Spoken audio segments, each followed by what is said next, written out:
Everybody asking how we doing, say we good. Don't need no one to tell me how to live just like they would. It ain't their business, but they in it, I don't know why. Revolved around my life after I found another. Paggalang o respeto sa kapwa ay isang kaugalian na nagpapakita na ikaw ay isang mabuting tao na mayroong pagpapahalaga ka sa iyong kapwa at sa iyong paligid. Magandang umaga po, Binibini Shade. Magandang umaga din po, Jella. Magandang hapon sa iyo, Lolo. Mano po.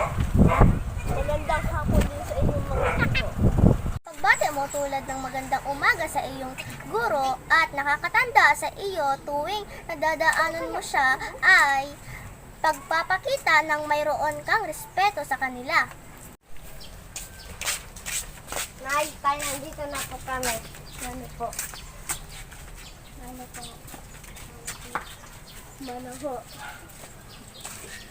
Kaawaan kayo, Diyos, mga anak. Ay isang tradisyon o kaugalian ng mga Pilipino bilang paggalang sa nakakatanda. Ito ang sinasabing mga-Pilipinong kaugalian na dapat ipatuloy hanggang sa ngayon.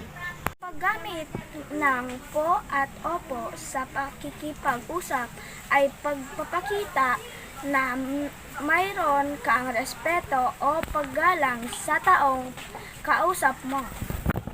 Ang paggalang sa kapwa ay dapat nating pagyamanin pa, hindi lang dito sa ating bansa, kundi kahit saan ka mapunta sa buhay ay dapat pagyamanin tungo sa matiwasay at maunlad na pamumuhay.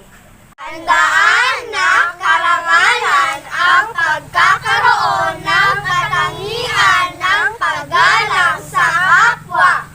Ito'y aming proyekto sa ESP. Ako po si Bonduel Eliasos. Ako po si Kenji Noblesa. Ako po si Orly Olanyo. Ako po si Jella Raymond Rial. Ako po si Shane Jane D. Moliasgo.